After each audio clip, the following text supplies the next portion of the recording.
lebih dalam atas dua anggota Polres Pekalongan yang diduga terlibat kasus penipuan kelulusan Akademi Kepolisian, kita telah terhubung dengan Ketua Harian Kompolnas RI, yaitu Irjen Pol Purnawirawan Arief Wicaksono Sudiotomo. Selamat sore Pak Arief Wicaksono. Pak, bagaimana Anda melihat kasus ini dan apakah sebenarnya sering ditemukan kasus serupa? Silakan Pak Arief.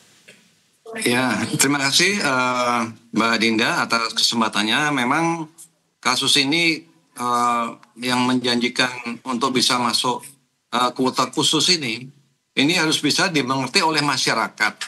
Karena sudah ada penjelasan dari Bapak Kapolri, Pak Wakapolri, pada waktu beliau menjadi Irwasum, Pak Didi Prasetyo, sudah mengatakan tidak ada kuota khusus. Sekarang sudah tidak ada lagi. Demikian juga Bapak Kapolri. Jadi itu yang pertama. Yang kedua, masyarakat, uang ini kan susah ya, susah dicari, apalagi jumlahnya fantastis. 500 juta, kemudian 1,5 miliar, kemudian ada lagi tambahan 650 juta. Nah ini uang susah dicari, jadi jangan gampang untuk bisa percaya melalui yang mengatasnamakan oknum ataupun kalau benar itu anggota Polri, tetap harus konfirmasi. Harus konfirmasi betul nggak ini. Tapi yang jelas lebih banyak tidak betulnya. Ini sama saja dengan yang beredar di kalangan masyarakat teori menembak di atas kuda. Jadi kalau mereka berhasil, uang akan dapat ke oknum tersebut. Kalau tidak berhasil, ya itu tadi modusnya. Nanti akan dikembalikan paling tidak dikurangi, dipotong biaya administrasi dan lain-lain. Demikian Mbak Dina. Pak Arief, artinya ini bukan kasus pertama kali ya ditemukan oleh Kompolnas. Dan bagaimana modus yang pernah dilaporkan atau ditemukan? Ya, seperti yang kami sampaikan tadi, mereka modusnya adalah mengambil kesempatan selagi ada proses penerimaan. Kalau sekarang kan penerimaan terpadu anggota Polri, baik Tamtama, Bintara maupun Perwira.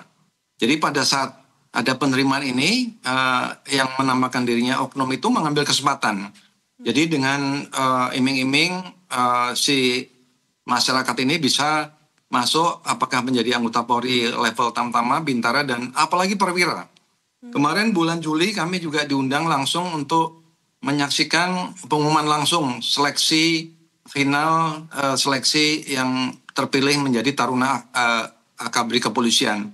Jadi sekali lagi masyarakat jangan percaya begitu saja. Lebih baik mengikuti, mempersiapkan diri, proses secara betul.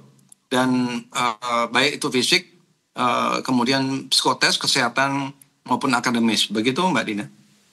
Ya Pak, sebenarnya dengan adanya kasus ini kan menjadi perhatian publik ya. Lalu sanksi apa yang bisa diberikan oleh dua anggota polisi yang terlibat kasus tersebut?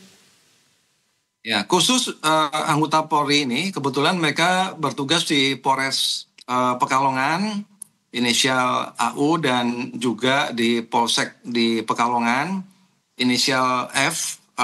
Mereka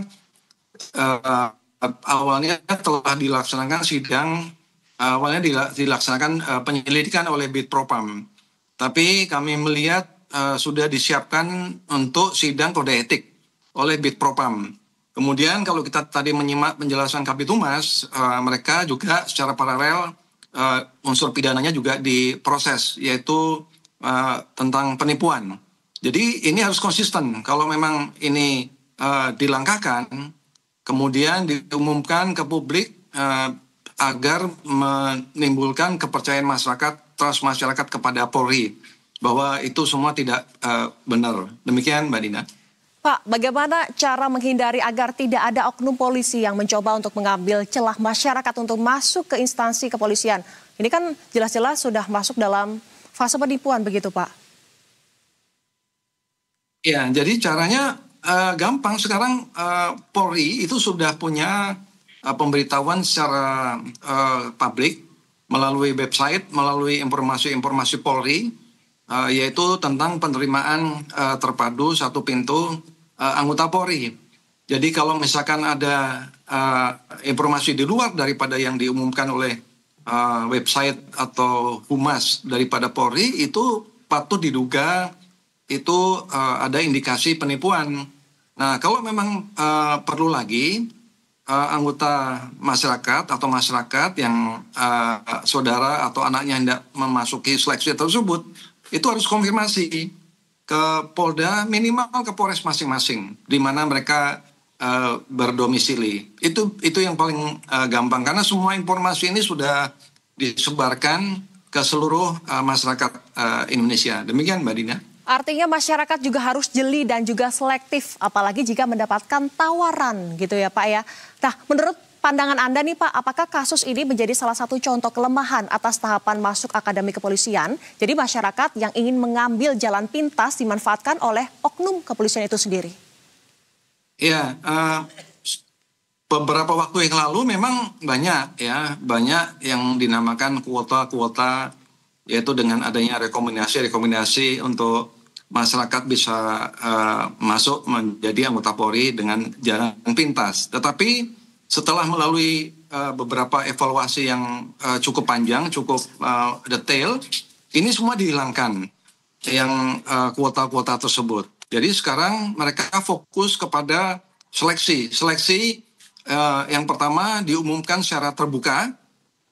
Saya ulangi, diumumkan secara terbuka oleh Polri itu sendiri. Yang kedua, tahapan-tahapannya itu sudah ada di dalam pengumuman tersebut. Apabila masyarakat dapat mengikuti seleksi tersebut, baik dari seleksi administratif di bidang dokumen, kemudian di bidang pemeriksaan kesehatan, di bidang pemeriksaan psikologi, akademis, kemudian wawancara, terakhir yaitu pantuhir atau panitia penentu terakhir, itu saya pikir mereka akan bisa komprehensif, jadi bisa betul-betul memahami.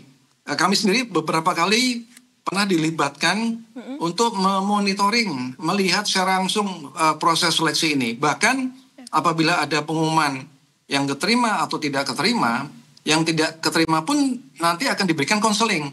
Apa yang mereka menjadi kelemahan sehingga di kemudian hari apabila masih cukup umurnya, usianya, itu akan bisa mengulangi lagi dan memperbaiki kekurangan atau kelemahannya. Demikian, Mbak Dina.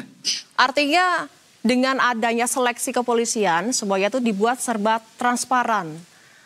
Masyarakat bisa mengetahui siapa yang lolos dan juga yang tidak. Bahkan yang tidak lolos bisa diberikan bimbingan.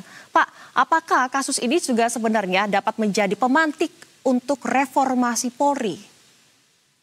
Iya, betul sekali Mbak Dina.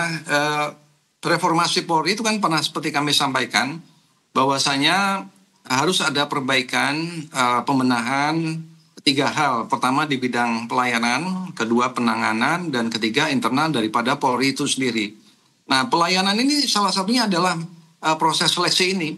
Jadi bulan Juli kemarin kalau tidak salah tanggal 29 kami dilibatkan ketika pengumuman terakhir seleksi taruna-taruni Akpol itu melibatkan semua unsur masyarakat yang ada di Jawa Tengah, termasuk di perguruan tinggi setempat.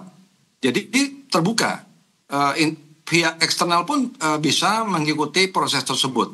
Kemudian penanganan juga kami sudah beberapa kali sampaikan melalui beberapa media dan juga internal Polri. Dengan demikian diharapkan ke depan itu kita akan mendapatkan Polri yang lebih dipercaya oleh publik atau oleh masyarakat. Begitu, Mbak Dina. Terakhir Pak Arief, informasi untuk publik agar bisa mengikuti tahapan seleksi secara bersih dan juga transparan dan tidak terjerumus dengan kasus serupa, yaitu penipuan.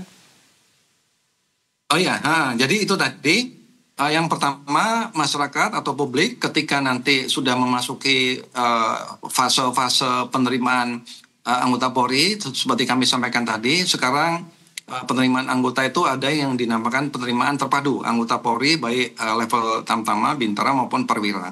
Itu sudah diumumkan. Nah, di situ jelas ada waktunya, ada tahapan dan harus ada apa-apa saja yang disiapkan. Apa-apa saja yang disiapkan itu adalah kesiapan administrasi seperti ijazah dan sebagainya, kemudian fisik, kesehatan, akademis maupun mental kepribadian. Nah, itu yang harus disiapkan. Jadi semua terbuka, silakan warga masyarakat untuk bisa melihat hal tersebut. Demikian, Mbak. Tidak. Sebenarnya kalau menemui kasus seperti ini, apakah bisa melaporkan publik dengan adanya temuan-temuan di lapangan, Pak Arief? Ya, itu yang sudah dilaksanakan oleh masyarakat yang Pekalongan, Pak Dwi tadi. Beliau melaporkan ke Polda Jateng, Jawa Tengah melalui SPKT. Kami lihat di sini laporannya bulan Juli.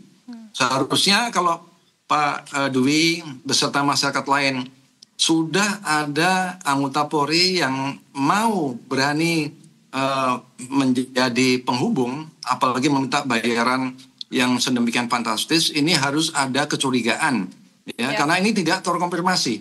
Ya, ini yang harus utama. Kalau minta bayaran itu, apalagi nilainya fantastis, itu sudah harus waspada. Jadi demikian, Mbak. Jadi masyarakat bisa melaporkan baik ke Itwasda untuk Dumas, ya, ke Propam, Yanduan, atau bahkan ke Kompolnas itu sendiri. Bahkan kalau misalkan proses terhadap 4 orang ini, 2 anggota Polri, 2 anggota masyarakat, itu misalkan tidak akuntabel atau transparan, Kompolnas pun wajib hukumnya untuk memonitoring kasus ini, bisa masuk kategori kasus penonjol. Begitu, Mbak Dina. Pak Arief, ini juga menjadi pertanyaan publik, apakah pelapor juga bisa dipidanakan, mengingat itu juga masuk dalam kategori penyuapan? Nah, itulah makanya ketika Pak Dwi melaporkan bulan Juli yang lalu ke SPKT Polda Jateng, dari pihak SPKT diteruskan ke Reskrim maupun ke Propam, mereka membuat yang dinamakan penyelidikan. Ya. Kalau misalkan memberikan sejumlah uang, itu harus bisa dilihat. Kalau kami lihat tadi dari penjelasannya, Pak Dwi tadi dihubungi terlebih dahulu oleh anggota Polri tadi melalui WhatsApp, kemudian mereka minta uang keseriusan 500 juta, ya. Jadi inisiatif datang dari siapa dulu, ya. Kemudian kecuali kalau inisiatif datang dari warga masyarakat, Pak, tolong Pak, kami bisa nggak anak kami masuk ke anggota Polri, apalagi Akpol. Nah, itu bisa masuk dalam ranah penyelidikan. Di situ nanti akan dicari bukti permulaan yang cukup untuk bisa ditingkatkan menjadi penyidikan. Demikian, Mbak Dinda. Baik, terima kasih atas waktu dan informasi yang sudah diberikan kepada kami, Ketua Harian Kompolnas RI Irjen Pol Purnawirawan Arief Wicaksono Sudiotomo. Selamat sore Pak Arief, terima kasih, selamat kembali beraktivitas.